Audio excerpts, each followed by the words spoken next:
पहले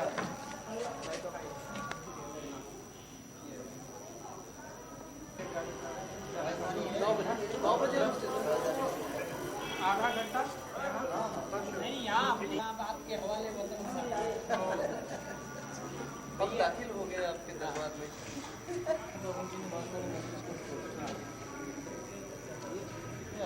लाइट जला फोन लगा रहा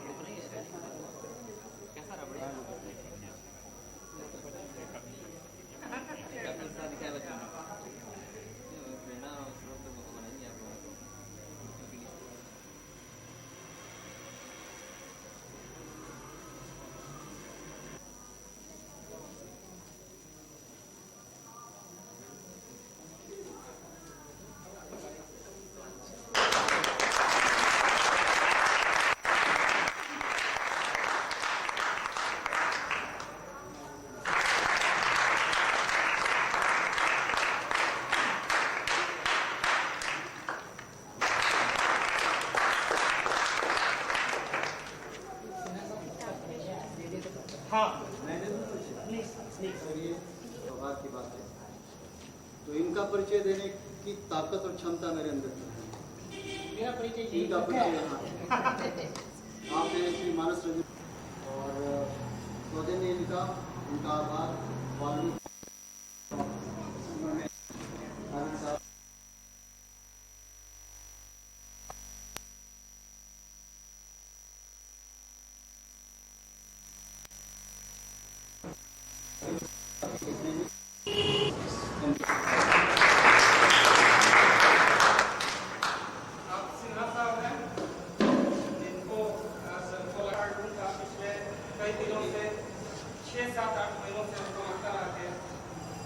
इस शहर में एक बार काबिल जी को बुलाना चाहिए। काबिल जी के पुराने पति जहाँ पदार्थ है सेक्टर इनसे मिला और उसको लगा कैसे बात बनेगी। इस बीच अचानक अखबार से पता चला कि डीएवी ने कार्यक्रम ऑर्गेनाइज किया है और ये जगह होता है आर्टिस्टों का जिसके आपस में लोग बात करें और कम से कम ये पता चले कि क्या सीखने का मामला है। जैसे बच्चों को सिखाने का मामला है तो कोई कार्यक्रम फॉर्मल कार्यक्रम नहीं हो तो वह चाय में बुलाया गया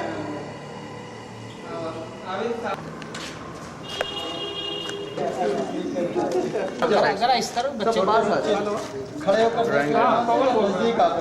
आ जाओ, पास आ जाओ, छोटे बच्चे। हाँ सभी आ जाओ, छोटे बच्चे आ जाओ।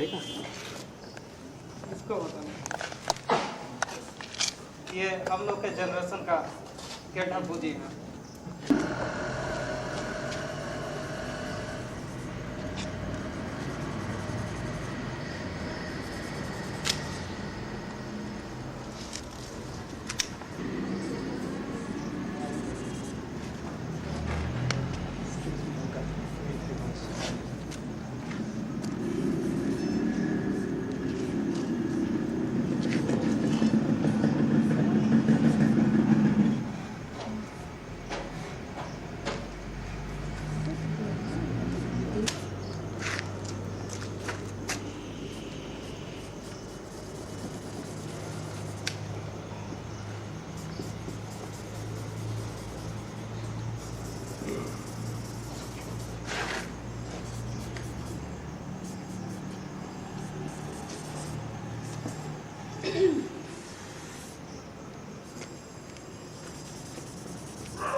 इनको पूछा जाए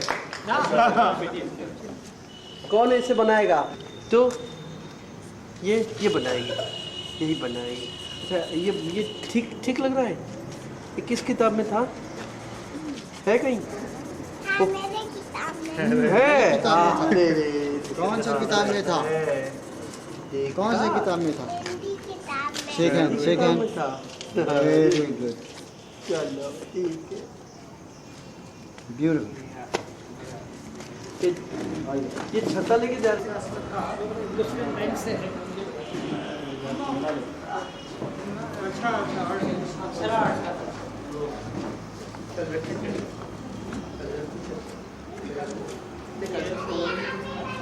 ये बुक है सर। करना चाहे वो पूछे, जो भी सवाल पूछे उसके। हाँ जी, डब्बू जी का इतिहास बता दें, उनका जन्म कैसे हुआ? उनका जन्म मूल गुजराती में हुआ था। पहले 3 महीने के कार्टून्स जो धर्मयुग में छपे थे वो गुजराती में छपे थे, लेकिन गुजराती में वो लोकप्रिय नहीं हो पाया और बंद करना पड़ा। तब डॉक्टर भारती ने मुझे बुलाया और कहा कि हमारे धर्मयुग के लिए कुछ करो। तो उनको पता नहीं था कि मैं डॉक्टर साहब को दिए, डॉक्टर भारती को धर्मयुग के लिए, और 1 महीने में वो चल पड़ा। तो 30 साल तक लगातार चलता रहा, निरंतर। स्रोत तो आप सभी रहे, मुझे आपके 2 कोने याद हैं। बचपन में 74 में पढ़ा। कैसे मालूम? आज जब वो आ रही थी सब्जियां खरीदकर, नीचे टमाटर ऊपर आलू रखे थे। और दूसरा याद है, डब्बू जी, मैंने जो आपकी दुकान से साइकिल खरीदी थी, आपने कहा था कुछ भी टूटा फूटा तो मुफ्त में ठीक कर दूंगा जी। क्या टूटे? मेरे 2 दांत। दुनिया सारी डूब कर मर गई, तो मकान मालिक ने कहा कि आप बत्तखें क्यों नहीं पालते? मैं भी भूल चुका हूँ। मुझे एक याद है, अपने ससुर की दुकान पर जाते थे। ससुर की दुकान जो थी वो बनिए की दुकान थी, तो जब भी जाते थे वहीं जाते थे और मोल भाव करते थे। ससुर जी कहेंगे भाई ये 10 रुपये किलो है, तो कहेंगे नहीं 5 रुपये दूंगा। और फिर ससुर जी पूछते थे कि जब तुम्हें पैसा तो देना नहीं है, फिर मोल भाव क्यों करते हो? तो डब्बू जी कहते कि मैं चाहता हूँ कि आपका कम से कम घाटा हो।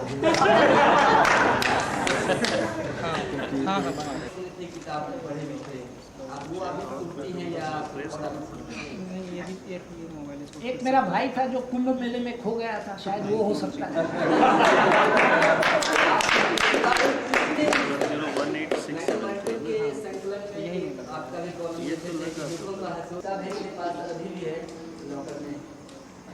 कोई और किताब होगी कहीं तो मिक्स कर रहा हूँ। मीना बाजार जो है उसको अपने मंटूर ने फिल्म स्टार्स पर लिखी, जिसमें अपने नरगिस पर आर्टिकल है और एक डांसर थी तखत।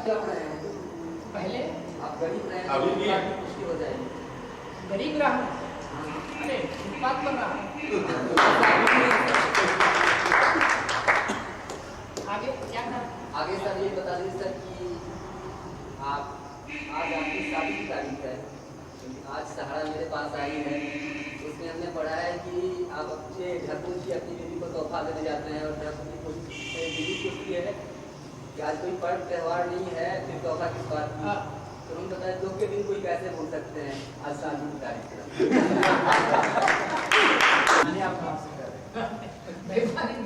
बुलेट में चित्रकार हो, और ये दोनों प्रोफेशन मैंने लिए थे आमदनी का जरिया पैदा करने के। तो वहाँ जहाँ आमदनी का जरिया होता है वहाँ ईमानदारी नहीं होती। और कुछ आपकी ईमानदारी का कारण ठीक, आपकी ईमानदारी का मैं कारण नहीं, जो सच है वही करते किया। किसी ने कहा मैं कॉमेडी लिख दो, अपने कॉमेडी लिख कर दे, तो ये कमीशन, ये पैसों के लिए काम है, कमीशन पर। अब जो मैं कर रहा हूँ वो कमिटेड कर रहा हूँ, चाहे वो साहित्य हो चाहे कार्टून हो, कमिटेड पर था। आज के दौर में हम लोग कॉलेज में पढ़ रहे हैं, स्केचिंग करते हैं, वहाँ अभ्यास की जरूरत होती है, जहाँ गाइडलाइंस मिलता है। इसके अलावा हम लोग को क्या करना चाहिए, हमारे स्केचिंग सूखे और स्केचिंग सुधरे, उसके लिए क्या करना चाहिए?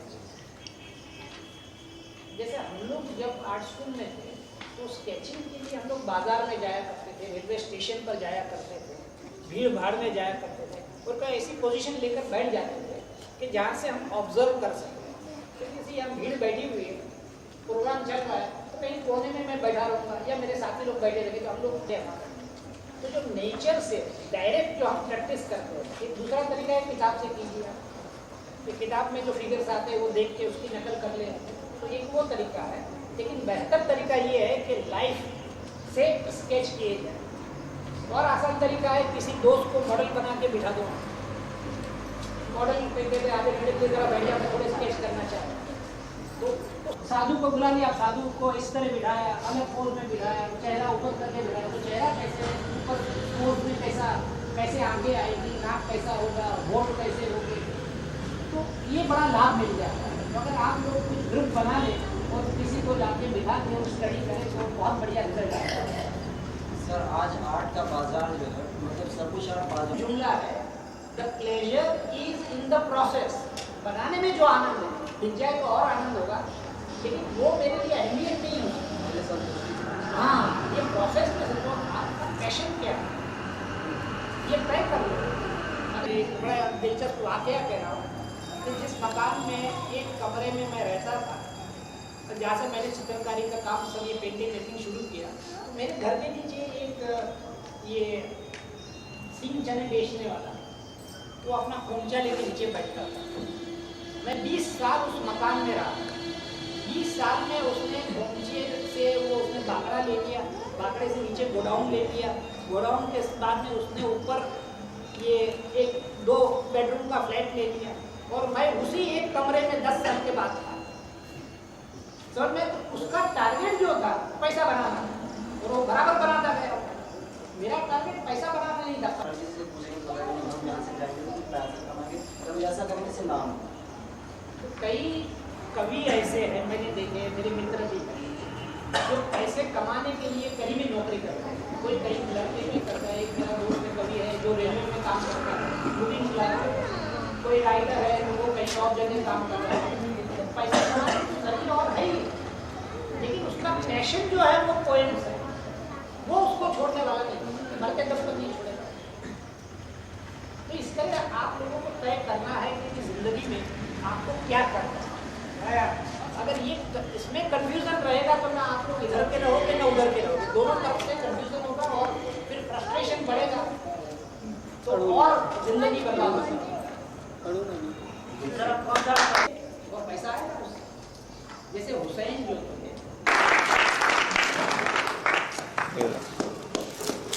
स्टील खींचने के लिए कितने यहाँ पर आए देगा?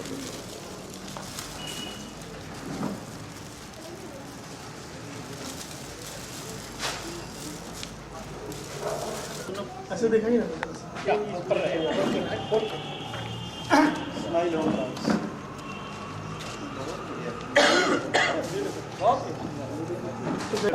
एक मिनट सब लोग बाकी तो देखो, ये ले लो, ये अच्छा है, ये इफेक्ट भी अच्छा है, फोटो भी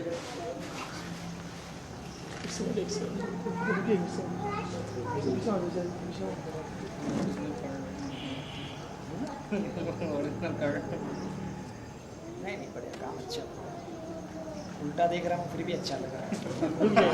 काम जरूर अच्छा होगा।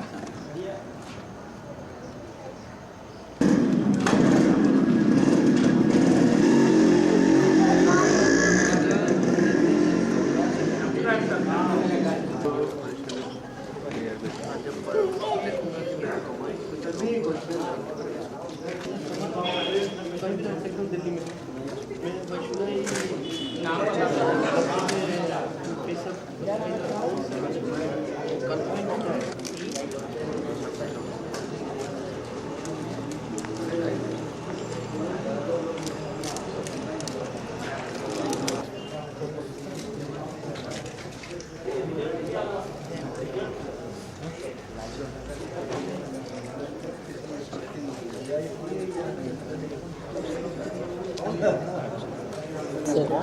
मैं आपका स्टूडेंट कितना आपका क्या नाम है? मुकेश, 3rd ईयर का स्टूडेंट,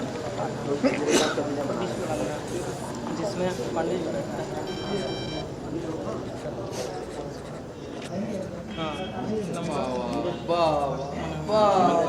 क्या बात है, आप अपना दे दीजिए ना।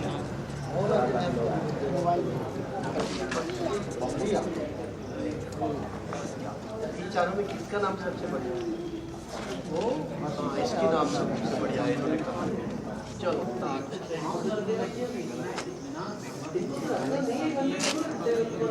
हाउस बना रहे और पापा को नहीं रखोगे? नहीं, दोनों में एक को रखना। 10 में जिसका आया वो रहा, अब क्या होगा? 10 कितना बढ़िया चीज है, आउट कर देंगे।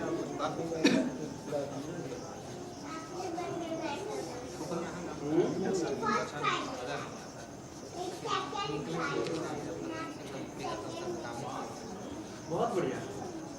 मुझे लास्ट प्राइज कब मिला? नहीं मिला ना मुझे, कई बार लास्ट प्राइज बनाते हैं।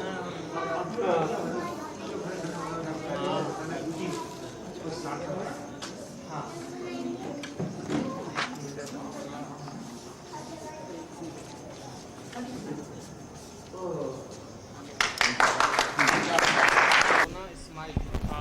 जरूर वो जरूर क्या क्या अच्छा ये आप लिख वो तो आप लिख लेंगे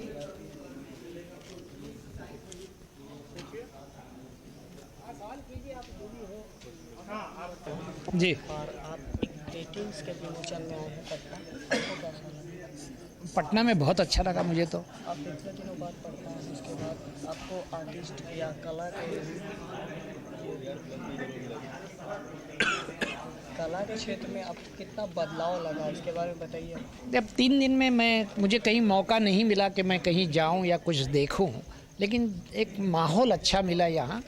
और यहाँ के जिस स्कूल में गया था, DAV स्कूल में, वहाँ के बच्चों ने बड़े चाव से काम किया। और उन बच्चों में मैंने देखा कि यहाँ बिहार में रहते हुए, बिहार मतलब कोई दिल्ली या बम्बई जैसी राजधानी नहीं है, फिर भी इन बच्चों में उतनी ही टैलेंट है कि जितनी महानगर के बच्चों में होती है।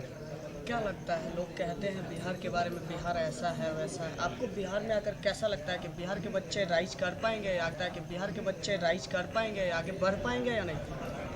इसमें तो कोई शक नहीं, मतलब उनका काम इतना बढ़िया है तो दुनिया की कोई ताकत उन्हें रोक नहीं सकती। और आप ये बताइए कि आप एक बहुत अच्छे कलाकार हैं और जी, डिजाइनर हैं, आप एक विमोचन में आए हैं जी, तो इसके बारे में कुछ बताइए। या तो मुझे बड़ी हैरत भी हुई और खुशी भी हुई कि इतना बढ़िया काम यहाँ हो रहा है। जो मुझे इन लोगों ने पोस्टर दिखाया, जिस कलेक्शन पोस्टर के कलेक्शन का जिसका मैंने विमोचन किया, उसमें इतने बढ़िया बढ़िया फोटोग्राफ्स है और सुंदर विचार भी है साथ में।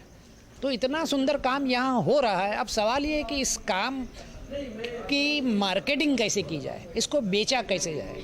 अगर कोई ऐसा मिल जाता है पोस्टर बनाने वाला कि ये लोग जो बाज़ार में राम सीता के और ऐसे धर्म के, काबा के और ऐसे जो पोस्टर बना के बेचते हैं, ऐसा कोई मास मार्केटिंग वाला कुछ मीडिया मिल जाता है और वो अगर इसको छापना शुरू कर दे तो सारे हिंदुस्तान में ये पोस्टर बिक सकते हैं।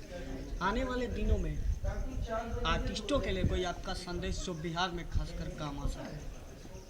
आर्टिस्ट तो हर जगह, कलाकार तो कलाकार ही होता है, चाहे वो बिहार का हो, चाहे वो बम्बई का हो या दिल्ली का हो। तो संदेश यही है कि पूरी ईमानदारी के साथ काम करें और स्पष्ट विचार के साथ काम करें। अभी मैंने जैसे कहा कि अगर कोई कलाकार कला के क्षेत्र में आ रहा है तो वो क्यों आ रहा है, ये सवाल उसे अपने आप से पूछना चाहिए। क्या वो पैसे बनाने के लिए आ रहा है या किसी और वजह से आ रहा है? ये अगर स्पष्ट हो जाता है तो उसमें कोई फिर बाद में कोई तकलीफ नहीं होती। आपको क्या लगता है, ये कला प्रोफेशनल अच्छा है या धंधा अच्छा? नहीं, ये तो अपनी अपनी पसंद है ना। आपकी क्या पसंद है? मेरी पसंद तो, मैंने कभी ये सोचा ही नहीं कि मैं कला का धंधा करूं। मैंने तो कला को कला के तौर पर स्वीकार किया। ये और बात है कि कला बिक जाती है बाद में, ये और बात है, लेकिन मैं बेचने के लिए नहीं बनाता। मैं बनाता हूँ क्योंकि मैं चाहता हूँ कि मैं बनाऊँ। ये मेरे आत्मसंतोष की चीज़ है। कला के क्षेत्र में आने की अभिरुचि आपको कैसे प्राप्त हुई? बचपन से ही मुझे शौक़ था चित्रकार बनने का, तो बचपन से ही मैं चित्र बनाता रहा और धीरे धीरे फिर एक मुकाम पर आकर ये तय कर लिया कि अब मुझे इसी में आगे बढ़ना है। चाहे दुनिया इधर से उधर हो जाए, चाहे खाना मिले ना मिले, चाहे घर मिले ना मिले, चाहे फुटपाथ पर सोना पड़े, लेकिन करूँगा तो मैं बनूंगा तो मैं चित्रकार। आपकी कौन सी ऐसी पेंटिंग आपको इतनी अच्छी मुकाम पे पहुंचा दी जो कि आपको इतना नाम आपका हो गया? मैंने कई चित्र बनाए थे, जिसमें से एक जापान में एक बहुत बड़ी नुमाइश एक्सपो 70 करके होती है, वहाँ लगाई गई थी। और वो करीबन यूँ समझ लो कि एक कमरे की एक दीवार कितनी बड़ी होती है उतनी बड़ी होती है, और उसका नाम था कृष्ण लीला उस चित्र का। तो उससे मुझे काफ़ी दुनिया भर में नाम मिला था।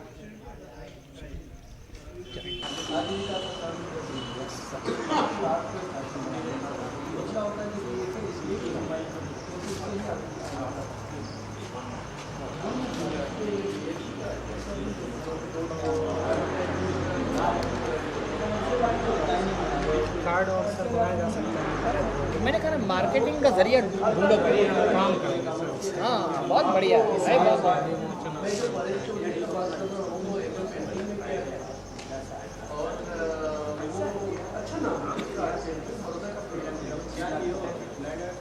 ठीक है, आप बिहार आए हैं, एक विमोचन में एक चित्रकार के साथ आए हैं। आप इसके बारे में कुछ बताइए कि आप संपादक भी हैं, और संपादक या तो किसी भी चित्रकार या पत्रकार या किसी भी चीज़ को बना देता है या तो फिर बिगाड़ देता है, इसके बारे में देखिए, मेरा तो जीवन का एक सबसे बड़ा अफसोस है कि मैं चित्रकार बन नहीं पाया। लेकिन मेरे काफ़ी मित्र चित्रकार हैं, और बहुत बड़े बड़े चित्रकार से शुरू करके जो चित्रकारिता पढ़ते हैं, फाइन आर्ट्स का मेरा दोस्ती है। मैं सोचता हूँ कि चित्रकारों का शक्ति काफ़ी मतलब असीम है। जैसे पिकासो ने एक बार कहा था कि वो एक कविता को पेंटिंग करता है, और कवि एक चित्रकार का जो चित्रकला उसको कविता में व्यक्त करता है। मैं यही मान के चलता हूँ। आपने बताया कि आपके मित्र चित्रकार हैं, आप पत्रकार हैं।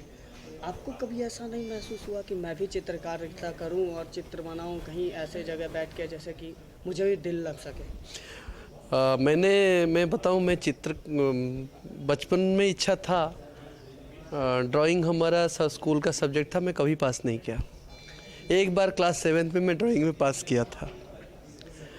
उसके बाद मैंने जब नौकरी में आया, मेरा एक मित्र थे जो कि कार्टूनिस्ट थे, अशोक मोहंती।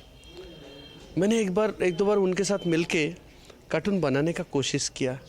तब मुझे अभित भाई जैसे आर्टिस्ट नहीं मिले थे, वो मुझे कुछ बताया नहीं राज क्या है, मैं बना नहीं पाया, फिर छोड़ दिया। लखनऊ में जब था तो आर्या जी से परिचय हुआ, वो फाइन आर्ट्स के हेड थे लखनऊ यूनिवर्सिटी के। फिर मैंने वॉश पेंटिंग करना शुरू किया। फिर वॉश पेंटिंग जब करना बहुत देर हो गया था, उसका 2 महीने के बाद लखनऊ से मेरा तबादला हो गया, और उसके बाद वॉश पेंटिंग वहीं रह गया। मैं अभी तक भी चित्रकार बन नहीं पाया। तो क्या आपकी अगली कोशिश रह पाती है कि मैं चित्रकार बन सकूं या कुछ भी ऐसा बना सकूं जो अच्छा लगे? अरे भैया, मैं अभित जी से अभी देखा, जब उन्होंने सिखाया कार्टूनिस्ट बनना कितना मतलब संभावना है। मैं तो अभी कोशिश कर रहा हूँ, सोच रहा हूँ कि कार्टून कुछ बनाऊँगा। उम्मीद लग रहा है कि कभी आप चित्रकारिता कर सकते हैं? हाँ जरूर, क्यों नहीं कर सकते। रविन्द्रनाथ ने जिस उम्र में किया, हो सकता है मैं कर सकूं, कर पाऊंगा, उम्मीद है। अभी तो निकलना पड़ेगा। नहीं, आप ऐसा कुछ भी जो आप हमेशा गुनगुनाते हो या किसी दूसरे की पसंद, आप अपनी पसंद, कुछ ऐसा हो आपकी वाइफ की पसंद?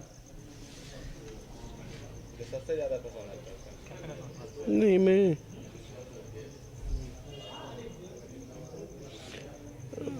मैं एक कविता मेरा आज पढ़ा था, मैं उसका फास्ट जो 4 लाइन कह सकता हूँ। मेरे दिमाग में घूमती रहती है एक कहानी अक्षर, ये उसका फर्स्ट है। और एक अभी नहीं, काफ़ी दिन पहले का कविता है, अभी पढ़ा था, वो है कौन किसका मालिक है, नवाब गुलाम का या गुलाम नवाब का। आँख हृदय का या हृदय आँख की। कौन किसका कौन किसका चौकीदार केवल तारा गिनता रहता है, हिसाब नहीं रखता रास्ता और फूलों का। पत्रकारिता के दौर में पत्रकारिता अच्छा है या फिर कविता अच्छा? देखिए,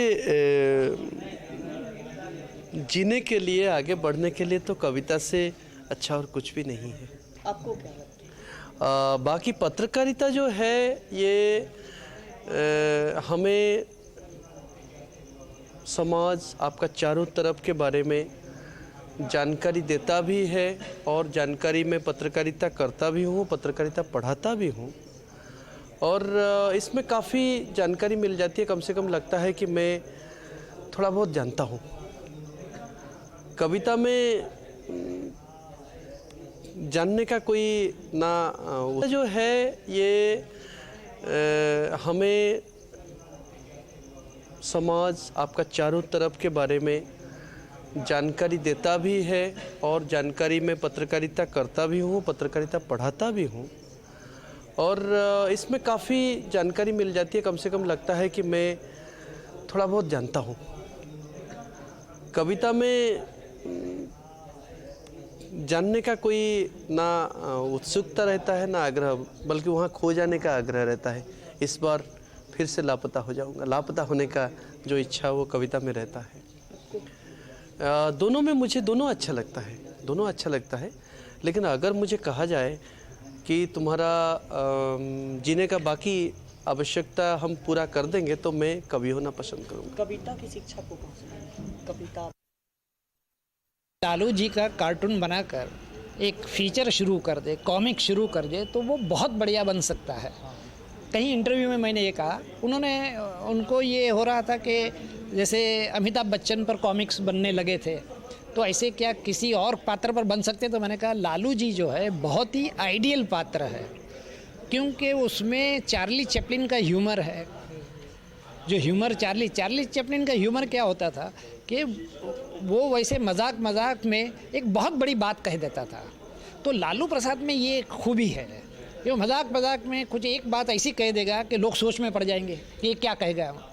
तो एक ये, और अभी जो ये जो नया दौर शुरू हुआ है कांग्रेस जब से आई है और जब से लालू जी ने ये रेलवे संभाली है, तो इससे काफ़ी इमेज उनकी, लोग जो उनको मस्खरा समझते थे अब उनको गंभीरता से लेने लगे हैं।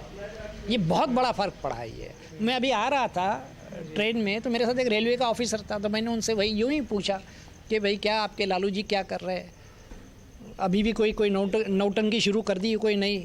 तो अरे बोले आबिद भाई ऐसी बात मत करो, बोले वो तो अभी मतलब ऐसा गंभीर काम कर रहे हैं कि रेलवे की काया पलट हो गई। बोले जो लोग मतलब 12 बजे और 2 बजे आते थे अब वो 10 बजे आने लगे हैं। वो अपने डिपार्टमेंट की बात बता रहा था। कोई एक ट्रेन का नाम, उससे कई ट्रेनों के नाम लिए जिसमें से मुझे एक नाम याद रह गया, कोई फरक्का एक्सप्रेस करके कोई। तो बोले रोज़ाना ये 24 घंटे लेट चलती थी, वो अब 5 मिनट बिफोर टाइम अराइवल है उसका।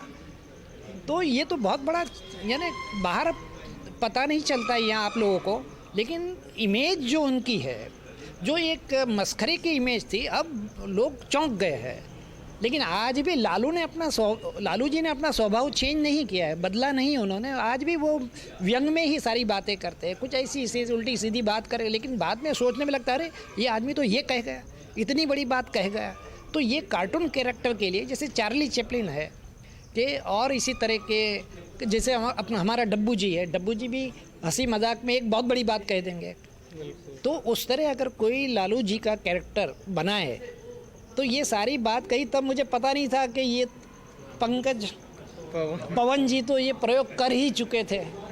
अगर ये जगह है सर जहाँ पर लालू जी 3 बार अपने कार्टून का इनॉग्रेशन करने आए हैं। इसी लोगों ने डरा दिया कि हंगामा हो जाएगा और लालू जी पर ऐसा काम करोगे तो, लेकिन यही एक कैंपस है कि जहाँ पर वो अपने 500 कार्टूनों का उन्होंने वो इनॉग्रेट किया और उसके बाद लगातार हमारे संकलन का वो इनॉग्रेट करते रहे। हमने तमाम लोग से जो मीडिया से जुड़े हुए थे, हमको लगता रहा बार बार कि ये कॉमन मैन यदि बना कर ले चल रहे हैं तो हमको लगता है कि शायद आज के दिन में कोई ऐसा व्यक्ति नहीं है जिसको कॉमन मैन करते हैं या रहें, हमको इससे मतलब नहीं है।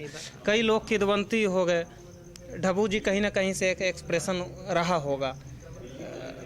हमको आज के दिन में लगता है कि आपको राजनीति में रुचि कैसे है? राजनीति में रुचि कैसे? क्योंकि मैं साहित्यकार भी हूँ और कई पॉलिटिकल नॉवेल मैंने पॉलिटिकल उपन्यास लिखे हैं। जैसे आखिरी मेरा आया था, आखिरी उपन्यास मैंने 2 साल पहले लिखा था जिसका नाम है कथावाचक।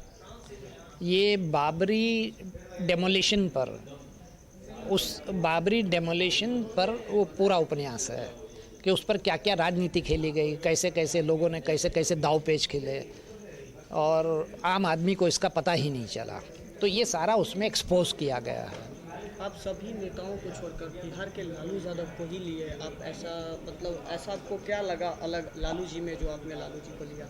नहीं, मैंने कहीं लालू जी को लिया नहीं है। मैं सिर्फ ये कह रहा हूँ कि मैं यहाँ बम्बई से आ रहा था तो लालू जी की जो इमेज चेंज, जो परिवर्तन आया है, उस पर लोगों में काफ़ी चर्चा है जो शायद आप लोगों को यहाँ पता ना चले। लेकिन मुझे ट्रेन में वैसे मैं तो कुरेदता, जब भी जहाँ भी जाता हूँ लोगों को कुरेदता रहता हूँ कि जैसे मैंने ट्रेन के ऑफिसर को कुरेदा कि भाई क्या चल रहा है, क्या नौटंकी चल रही है, तो उसने फ़ौरन बोलना शुरू किया। अब उसका तो कोई झूठ तो नहीं बोल रहा था, उसका कोई लाभ नहीं था कि मेरे सामने झूठ बोले वो।